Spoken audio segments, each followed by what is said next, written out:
Cuando llegué por primera vez al Ártico, más concretamente a un campamento de investigación en una zona remota cercana a un parque nacional, no pensé que me encontraría en medio de una historia digna del más loco creepypasta. Me llamo Jake Lennon y soy biólogo especializado en la supervivencia de organismos en entornos extremos. Nuestro equipo, yo, la geóloga Meg, el enlace Richard y nuestro supervisor, el Dr. Morris, fue financiado por una empresa privada que necesitaba datos sobre el calentamiento global y sus efectos en la fauna del norte. No teníamos ni idea de que una expedición aparentemente ordinaria se convertiría en una aventura mucho más inquietante. Era un día polar y el hielo era mucho más frágil de lo que esperábamos. Pero no fue el tiempo lo que nos despistó, sino un único rumor de los cazadores locales, que llegaba a través del murmullo de un receptor de radio.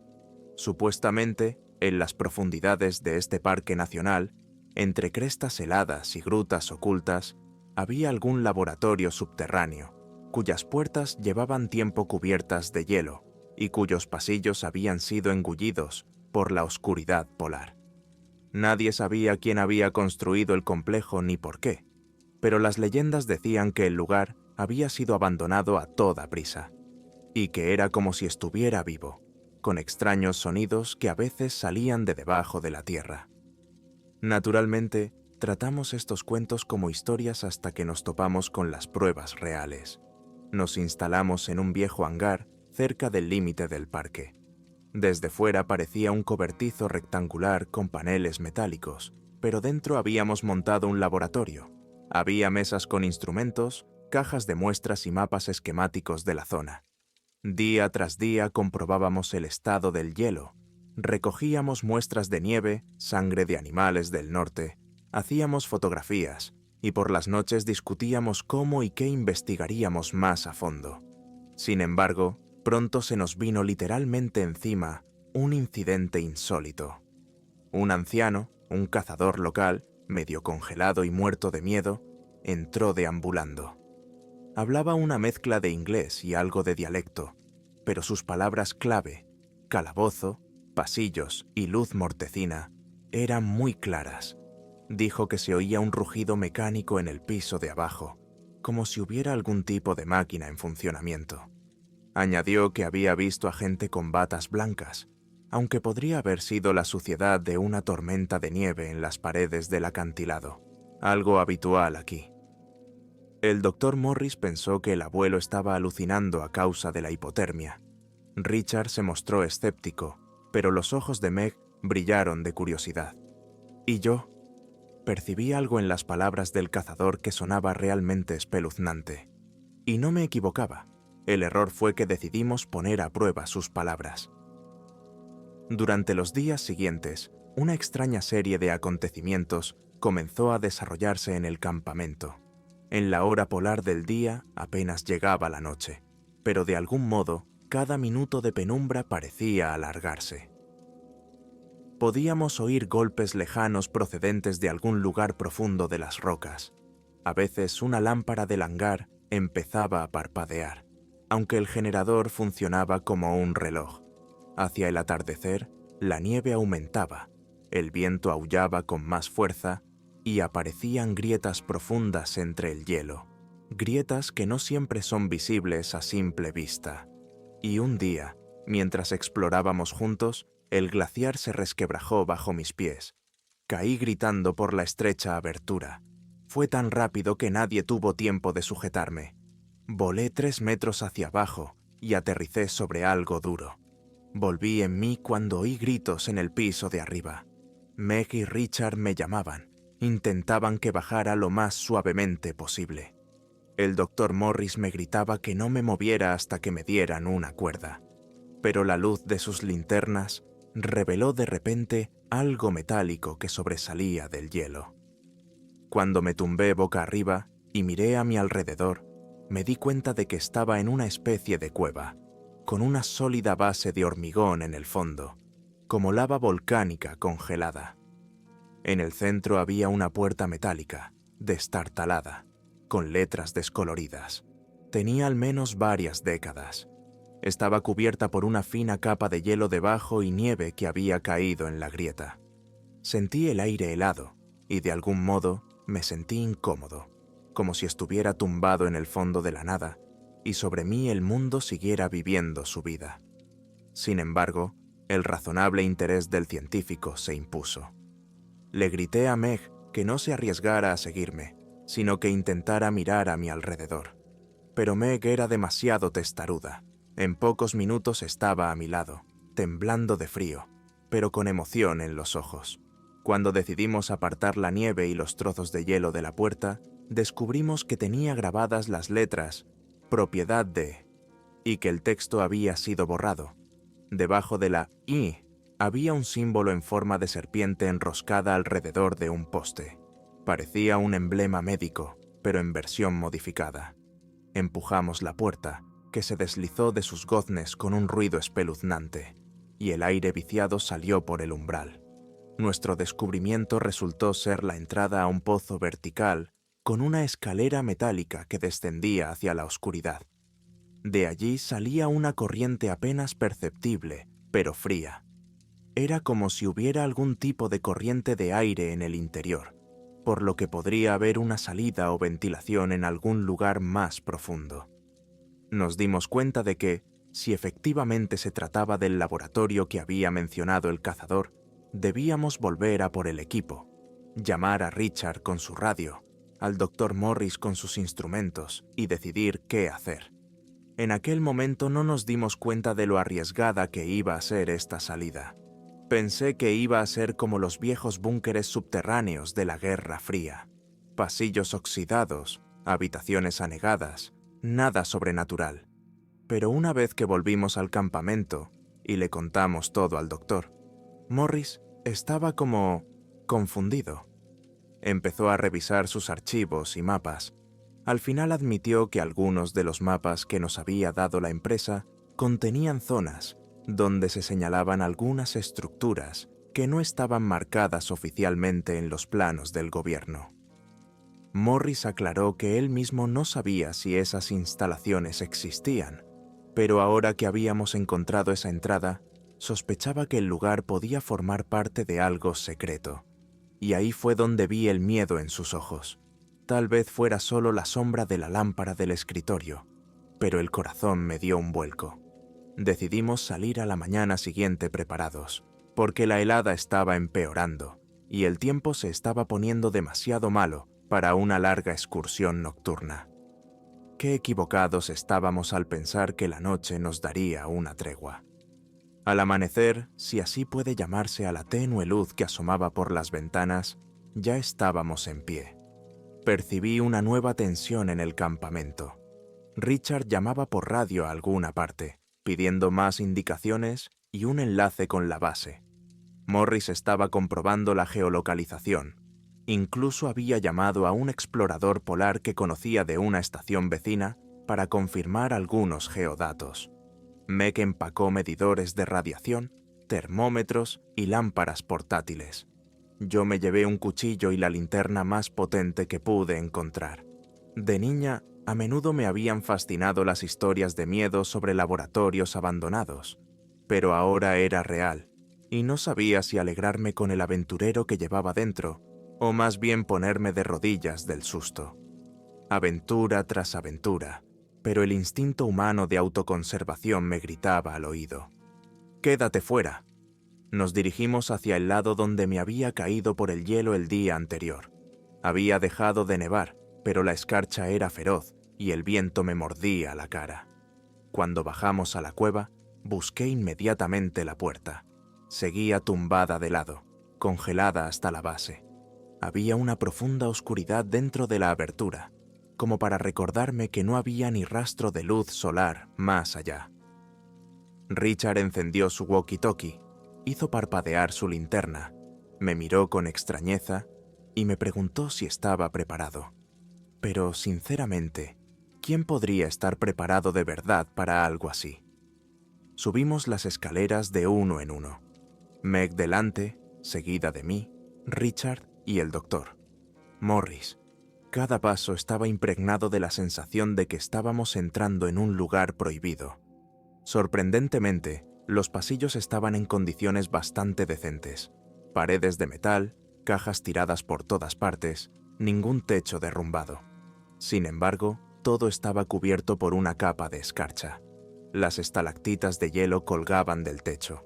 Los cristales crujían bajo nuestros pies y el aire estaba primero viciado, y luego, cuanto más nos adentrábamos, más y más saturado de una corriente de aire frío.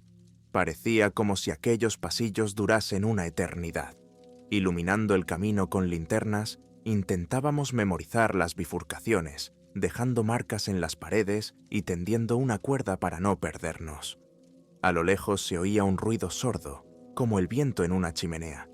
Pero no debería haber viento en estas profundidades, solo si el sistema de ventilación seguía funcionando.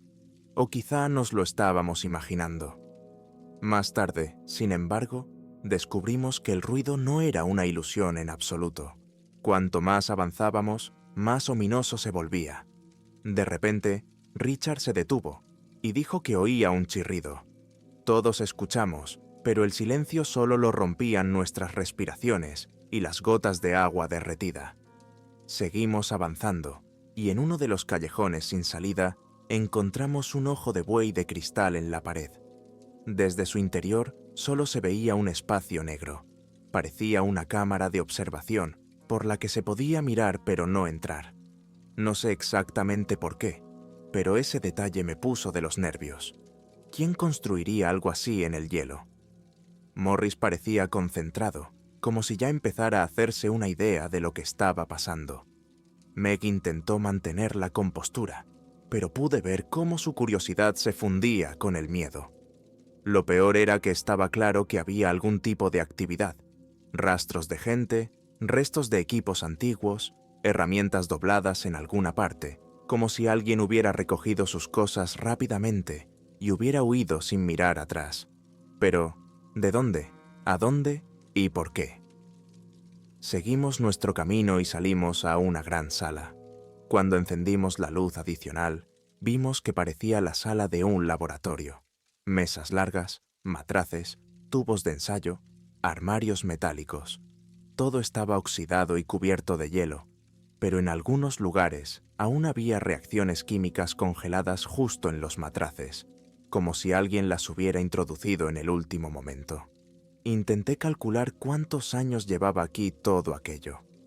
Meg dijo que, a juzgar por la capa de hielo, al menos unas décadas, pero el hecho de que lo hubiéramos encontrado y no hubiera nada en los papeles era escalofriante. Mientras mirábamos, el doctor.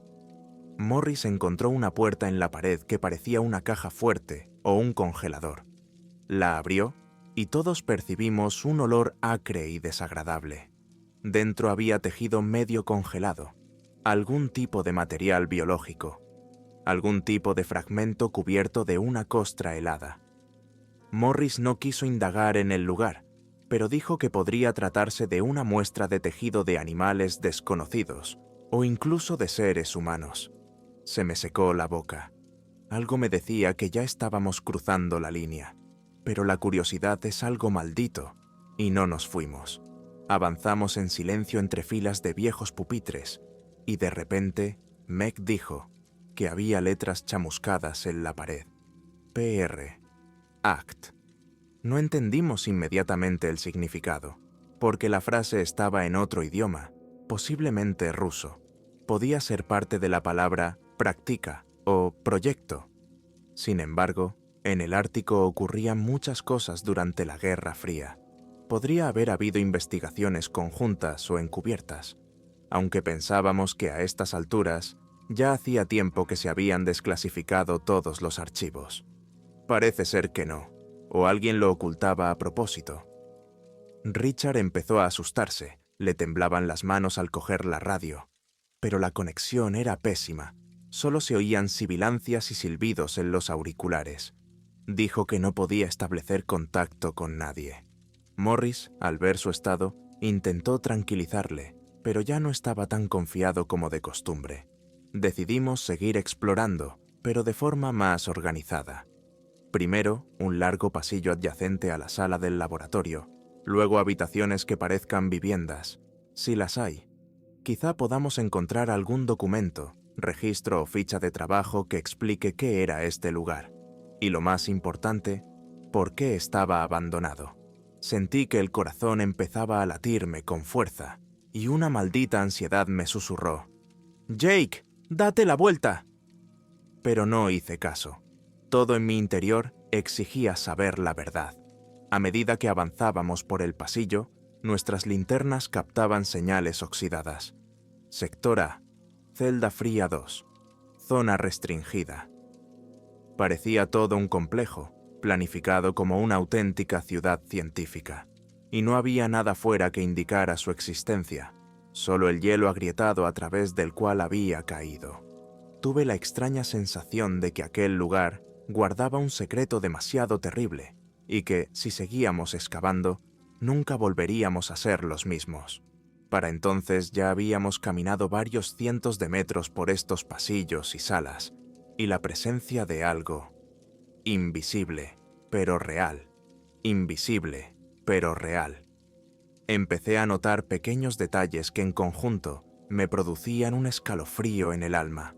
Por ejemplo, las huellas en el hielo, no las nuestras, como si alguien con zapatos hubiera caminado por aquí recientemente. O las huellas están muy bien conservadas, lo cual es poco probable.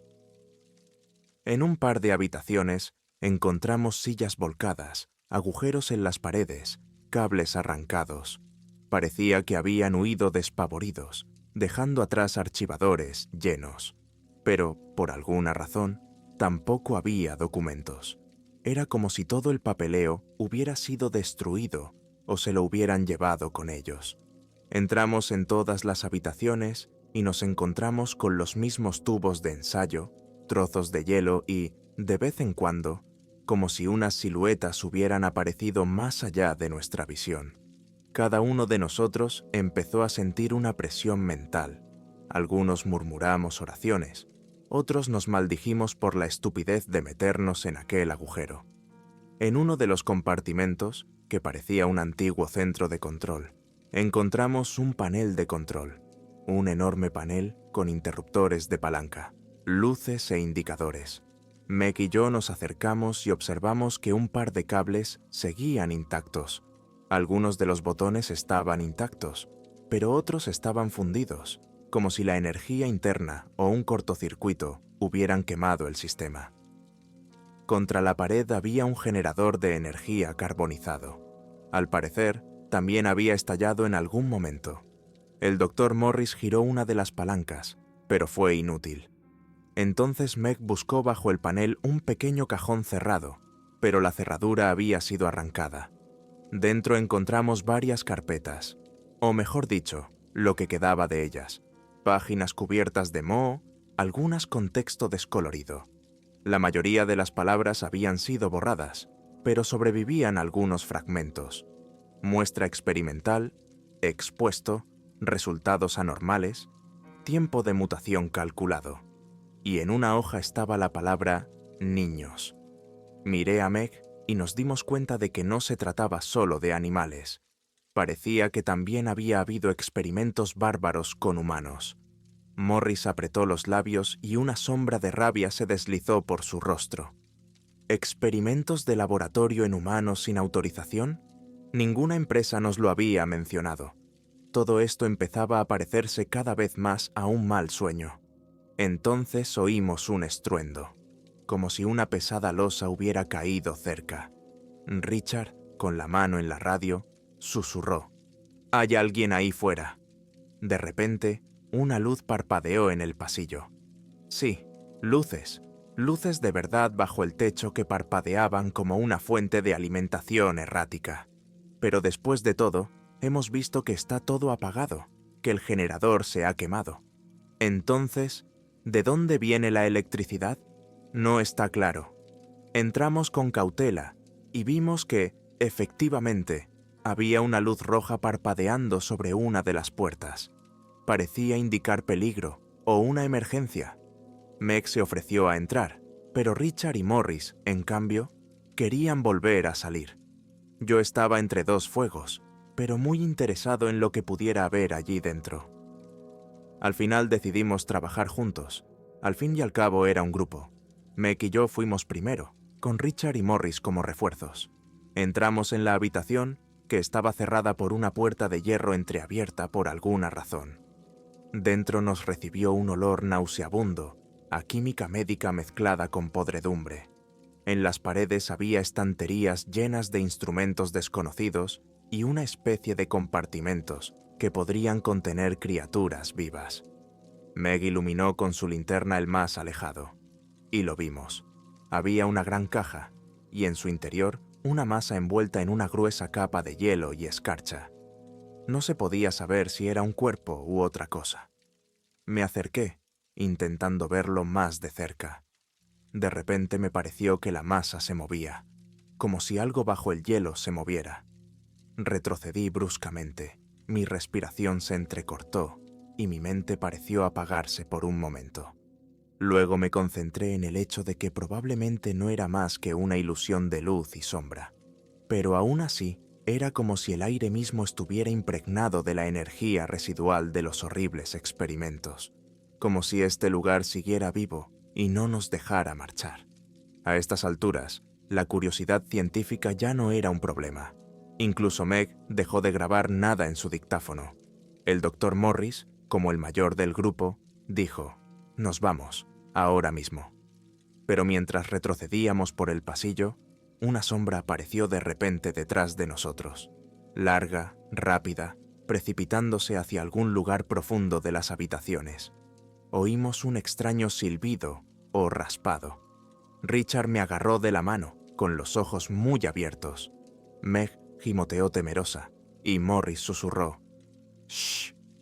Intentamos caminar más deprisa, pero sabía que era fácil perderse en esta red de pasadizos. Intentamos seguir la cuerda que habíamos ensartado por el camino, pero en una de las curvas, alguien la cortó. Un sudor helado me recorrió la espalda. O una bestia, o alguien que sabía que estábamos aquí. Me puse en cuclillas y alumbré con la linterna el borde de la cuerda. La habían cortado limpiamente, no solo cortado. Tenía un aspecto espeluznante. Corrimos por los pasillos, esforzándonos por oír, y en un momento dado, el camino nos llevó a una sección donde había otra enorme escotilla que conducía al piso superior. Bien podría ser una salida de emergencia a la superficie, pero la escotilla estaba cerrada con cerrojos de acero. Morris y Richard intentaron forzarlos, pero estaban congelados por la escarcha y el óxido. De repente se oyó un rugido o aullido espeluznante, un sonido que nunca había oído antes. Procedía de la esquina, como si algo antinatural respirara, raspando las paredes. Meg me apretó la mano y la sentí temblar. Yo también estaba Tarek Joe a punto de entrar en pánico. Corrimos en dirección contraria, intentando encontrar el camino de vuelta a las escaleras por donde habíamos venido. Tras un par de minutos deambulando, vimos la bifurcación familiar con nuestras antiguas marcas, pero la luz de la linterna se reflejaba en algo que había delante. Miré de cerca y vi la misma figura oscura vislumbrada en la distancia. El corazón casi me da un vuelco. La silueta era humana, pero era alargada, demasiado delgada, y parecía mirarnos, aunque estaba oscuro, y no podíamos distinguir su rostro. Nos detuvimos, y la figura también se quedó quieta.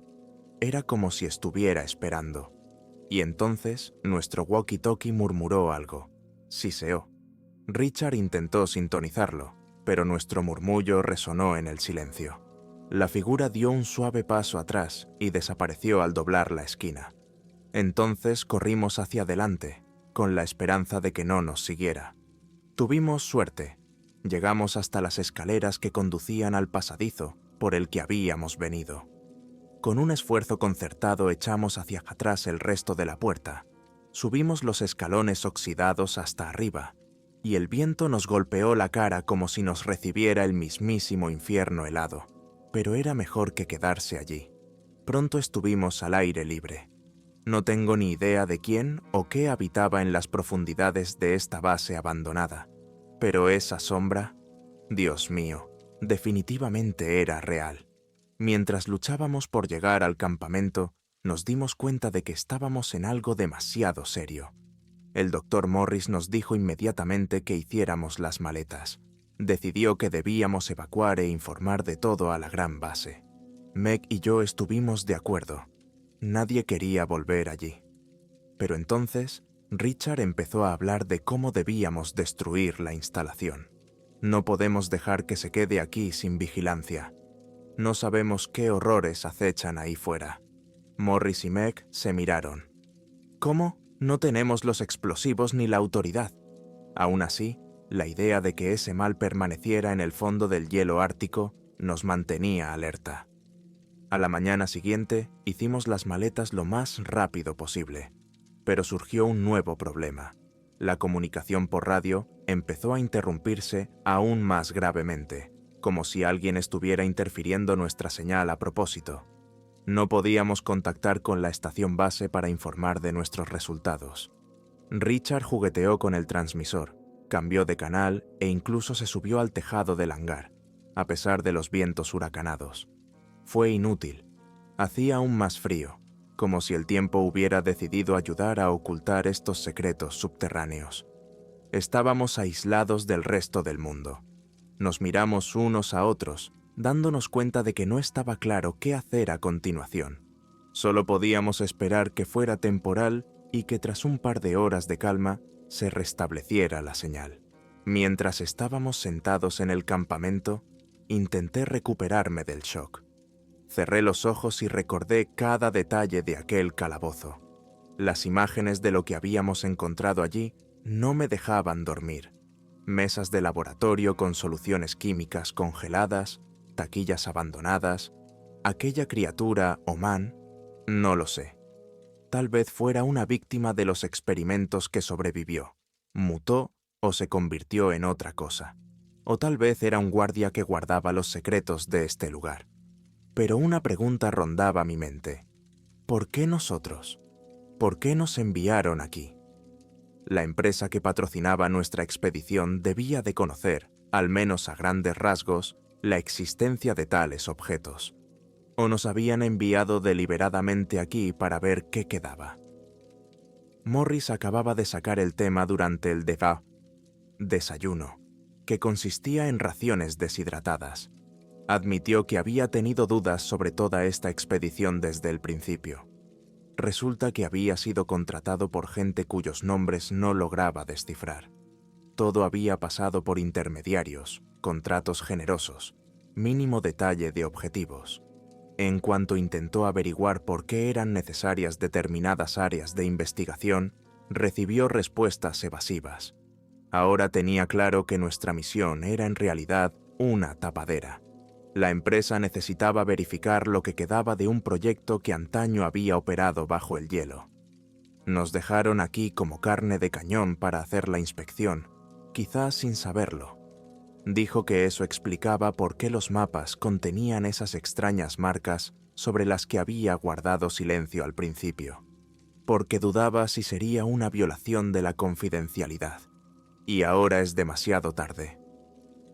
Teníamos pocas dudas de que detrás de todo esto había poderosas organizaciones que en su día habían financiado experimentos con patógenos desconocidos, modificaciones genéticas o cualquier otra cosa. Presumiblemente, se trataba de un nuevo tipo de arma que podría probarse en el extremo norte. Pero algo salió mal y el complejo fue abandonado. El problema es que no se abandonó del todo. Quizá algunos de los objetos expuestos siguieron vivos. Durante horas permanecimos sentados, ansiosos.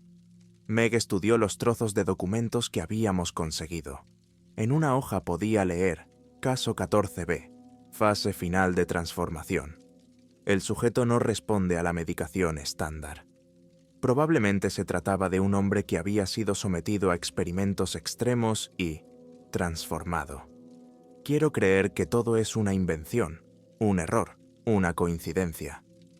Pero la razón me dice que no lo es.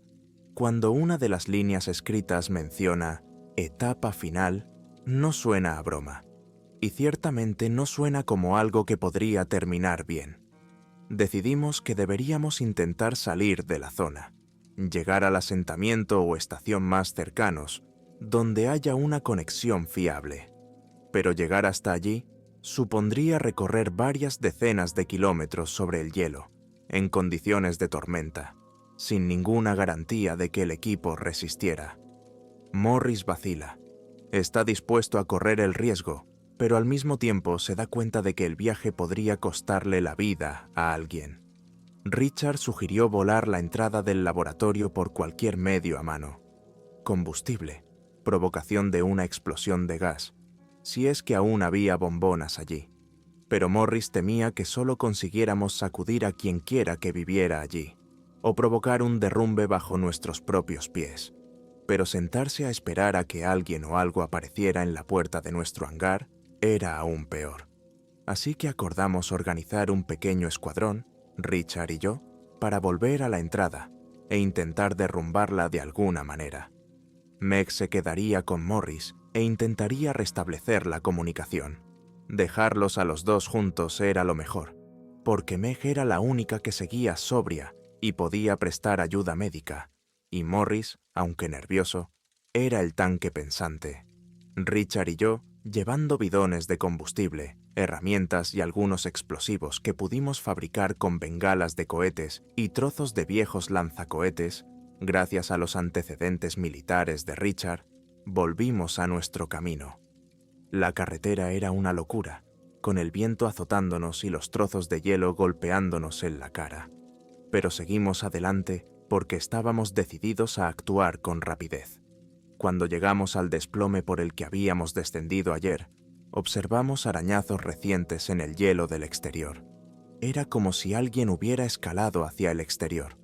Richard encendió su linterna y pudimos distinguir huellas húmedas en el aguanieve. No eran humanas, al menos no normales. Las huellas parecían dedos fundidos, más grandes que los de un humano. Se me puso la carne de gallina. Me miró. Es lo que decía, ya está ahí arriba. Un horror escalofriante nos invadió, y nuestros corazones latían como locos. Decidimos seguir adelante con el plan de todos modos. Si ya estaba fuera, al menos teníamos que intentar sellar el paso para evitar un posible regreso o para disuadir a otras criaturas similares, si las había. Vertimos combustible alrededor de los bordes de la brecha. Lanzamos un paquete explosivo improvisado, encendimos la mecha y salimos corriendo. Sorprendentemente, la explosión fue fuerte. El hielo retumbó y pareció que el pasadizo se había derrumbado. Un enorme bloque de hielo se derrumbó, bloqueando la entrada. Nos alegramos solo un segundo, pero entonces el viento lanzó un largo grito que sonaba dolorosamente como el de un humano, pero con una especie de desgarro animal. Un grito que me puso los pelos de punta. Nos volvimos y vimos a lo lejos, contra la blanca ventisca, una figura indistinta. Parecía estar huyendo, yendo decididamente detrás de una cresta de hielo. Parecía como si la criatura hubiera estado escondida, observándonos, y ahora, tras oír la explosión, se hubiera alejado corriendo. No puedo describir la espeluznante sensación que sentí al darme cuenta de que estaba ahí arriba, al aire libre, y de que acabábamos de destruir un complejo subterráneo. Podría haber docenas más de estas cosas ahí fuera, pero al menos una ya está ahí fuera, si no más. Richard quería ir tras él, pero yo insistí en que era una locura. Somos dos, sin armas suficientes, no hay nada que podamos hacer. Tenemos que volver con Meg y Morris. Cuando volvimos, nos dimos cuenta de que el hangar era un caos. Meg estaba cerrando la puerta principal desde dentro, con la cara más blanca que la nieve. Morris estaba sentado inmóvil junto a la mesa, con una radio volcada cerca. Grité, ¿qué ha pasado? Meg, jadeante, dijo que había oído fuertes golpes en las paredes del hangar, como si alguien anduviera por fuera, tanteando los paneles metálicos, intentando entrar. Morris echó mano de su pistola, pero los golpes cesaron tan repentinamente como habían empezado. Pero la conexión había desaparecido por completo. Ni siquiera había ruidos estáticos. Silencio total. Era como si el mundo fuera de nuestras paredes hubiera desaparecido. También vi un charco de sangre en el suelo. Meg había dicho que Morris se había hecho daño en la mano al coger la pistola, pero el doctor parecía perdido. Era como si no solo se hubiera quemado o cortado, sino que hubiera sentido algo mucho peor. Estábamos paranoicos. Si esta criatura podía acercarse sigilosamente, tendríamos que defendernos o huir. Empezamos a discutir sobre qué hacer. Quedarnos encerrados y esperar a que mejoraran las comunicaciones, o intentar llegar a una estación vecina. Morris claramente no estaba en condiciones de tomar una decisión. Se sentó en silencio, mirando al vacío. Meg aguantaba, pero el miedo era evidente en su rostro. Richard y yo estábamos nerviosos. Acabábamos de ver la cosa, y la idea de que podía atacarnos en cualquier momento era enloquecedora. Pero sabíamos que quedarnos aquí era convertirnos en un blanco fácil.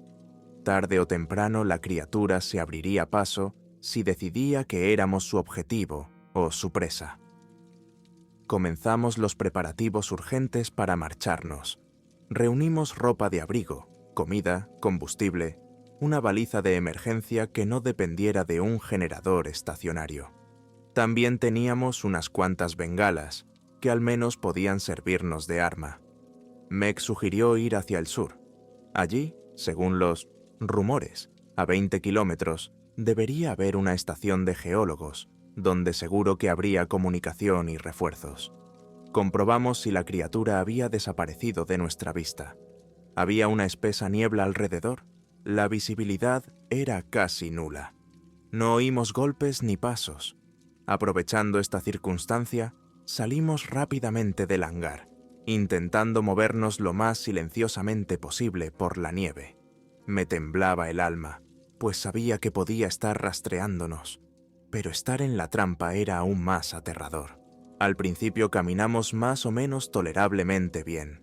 Yo llevaba una brújula, pero la ventisca hizo mella en nosotros, y al cabo de una hora no veíamos más que una neblina blanca. Morris caminaba en silencio, cubriéndose el brazo herido. Richard daba vueltas y vueltas, apuntando hacia atrás con su linterna, como si temiera que nos estuvieran siguiendo. Meg se quedó cerca de mí. Caminamos durante unas 2 horas, sin saber muy bien si estábamos avanzando o haciendo aguas. Entonces, Richard dijo que veía una figura a un lado. Le dije que se tranquilizara, que no era más que la sombra de la nieve, pero vi pasar algo. Nuestra moral empezaba a decaer. La gente se desanima cuando se encuentra en condiciones extremas y con la certeza de que te persigue una criatura desconocida. Meg aguantó, diciendo que teníamos que sobrevivir para contarle al mundo la verdad. Morris, en cambio, parecía resignado, sentado en silencio, caminando con dificultad. En un momento dado, oí un ruido sordo y me di cuenta de que se había caído a la nieve. Nos apresuramos a ayudarle a levantarse. Temblaba. Tenía las manos frías, la herida de la palma estaba abierta y se veía sangre. Meg intentó vendársela, pero el tiempo era tal que las vendas se cubrieron enseguida de hielo. Nos dimos cuenta de que Morris no duraría mucho en esas condiciones, y nosotros estábamos al borde del colapso. En un momento dado, cuando nos detuvimos para tomar aliento, vislumbré un movimiento entre los montones de nieve. Una silueta, a 4 patas, se escondía detrás de los montones de nieve. El corazón me latía tan fuerte que parecía ensordecerme. Grité a los demás: ¡Deprisa! ¡Ya está aquí! Intentamos correr, pero la nieve lo hacía imposible, y Morris no podía seguirnos. Richard me arrebató la pistola de bengalas y la disparó en la dirección de donde venía el movimiento. La bengala roja captó una figura en medio de la blancura nevada, y vi parte de su silueta, alto, delgado, con extremidades anormalmente largas. No sé si era un experimento contaminado o un humano mutado, pero emitió el mismo rugido de pesadilla que habíamos oído en la explosión. La criatura retrocedió ante el fogonazo. Al parecer no le gustaba la luz ni el fuego. Seguimos moviéndonos, arrastrando a Morris como si tuviéramos las piernas atontadas, mientras la criatura parecía rodearnos astutamente en un arco, esperando a que nos agotáramos. Se me ocurrió que era inteligente, que maniobraba en lugar de abalanzarse sobre nosotros. Richard disparó otro misil, pero en el remolino de nieve el impacto fue indeterminado, aunque oí un terrible siseo como respuesta. O estaba herido o molesto, pero conseguimos alejarnos otros 100 metros. Al cabo de una eternidad, o eso me pareció a mí, la tormenta amainó un poco y el contorno de algún edificio empezó a perfilarse por delante.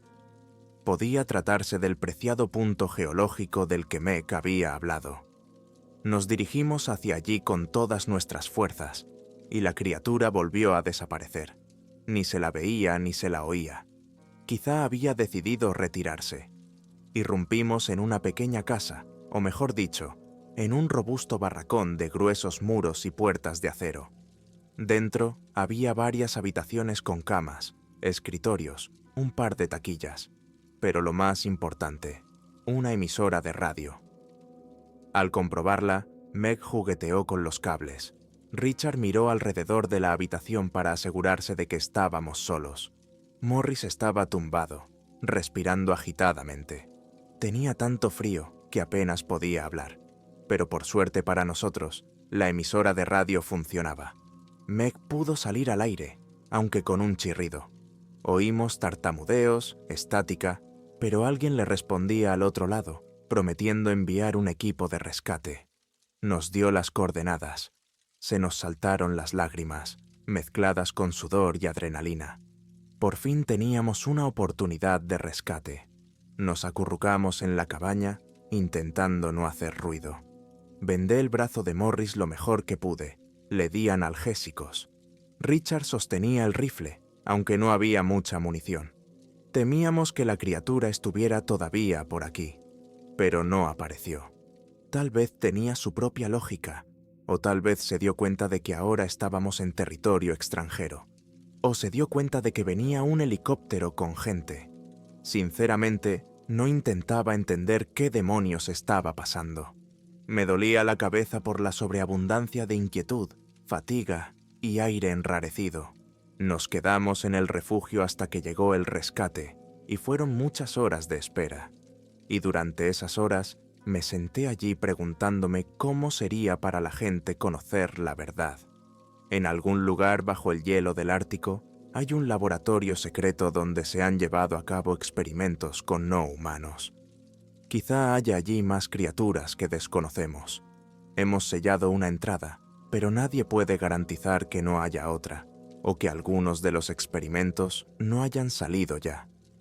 Y lo más importante, ¿quién es responsable de esto? ¿Los que financiaron el proyecto? ¿O los que lo abandonaron a su suerte, dejando en su interior pesadillas que no tienen cabida en la Tierra? No tenía respuestas, pero sentía que esta historia había cambiado nuestras vidas para siempre. Cuando llegó el equipo de rescate, apenas podíamos movernos. Morris fue el primero en ser evacuado. Meg estaba al borde del agotamiento y la hicieron entrar en razón con una bebida caliente. Richard estaba callado, sin ganas de hablar con nadie, y yo le conté lo que pude a la única persona del equipo de rescate que quiso escucharme. Al parecer, no era un oficial, solo un piloto, pero dijo que transmitiría lo que había oído. El otro equipo de rescate parecía tener órdenes de no entrar en detalles, solo de llevarnos de vuelta a la base. Y extrañamente, tuve la sensación de que nada de esto era nuevo para ellos. Quizá no en el sentido de encuentros con monstruos, pero sí en el de encuentros con objetos secretos. Nos miraban con cara de que sería mejor que nos calláramos.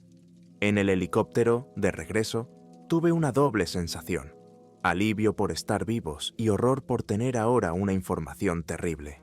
Nadie me creería si empezara a gritar sobre un laboratorio subterráneo. Probablemente será clasificado y nos pedirán que firmemos un montón de papeles de no divulgación. Maldito gobierno o ciudadanos privados, quienquiera que esté detrás. Pero una parte de mí sabía que no podíamos quedarnos callados. Después de todo, si queda algo ahí que pueda salir, podría ser catastrófico. Pero a nivel personal, todavía tengo pesadillas sobre esa silueta de pie en el pasillo, sobre la nevera móvil, y no sé si podré librarme de esos sueños revelando la verdad o si los empeoraré. Meg y Richard también están deprimidos, y Morris sigue siendo muy reservado. Quizá ya le han dicho que se calle. ¿Quién sabe? Han pasado unas semanas desde entonces. Estamos en la base, rehabilitándonos formalmente del accidente del Ártico. Todos los periodistas escriben sobre el hecho de que hubo una expedición fallida. Un grupo de exploradores casi muere. Ni una palabra sobre las razones. Es comprensible que se filtre la información. Pero escribí esta historia para que al menos aquí, en este rincón de Internet, la gente se enterara de nuestra verdad. Sé que muchos la considerarán una ficción, una insinuación solitaria, pero créanme, si de repente en los periódicos aparecen referencias a extrañas desapariciones en la región de las latitudes árticas, recuerden mis palabras. Puede que aún haya algo viviendo bajo el hielo, y con el tiempo encontrará una salida. Tal vez ya lo ha hecho. No te digo esto para asustarte ni para hacerte famoso. Solo espero, si alguna vez caminas por senderos helados en el norte, donde el viento te corta los ojos y no hay comunicación normal con el mundo, ten cuidado. Escuchad pasos en la oscuridad, golpes lejanos, y si os topáis con una extraña puerta metálica, una escalera oxidada y ensangrentada, o huellas que no parezcan humanas, corred. Porque resulta que las historias de miedo, lejos de la civilización, son mucho más reales de lo que te gustaría creer. Y a veces en las profundidades del permafrost se esconden no solo secretos, sino el mal más real, creado por la mano del hombre, y que se volvió 1000 veces más terrible cuando la gente lo abandonó. Es mejor permanecer en la ignorancia que encontrarse cara a cara con él. Pero si el encuentro es inevitable, reza para tener la fuerza de al menos salir y contárselo a los demás. Y quizá entonces haya una posibilidad de que esta pesadilla se detenga para siempre.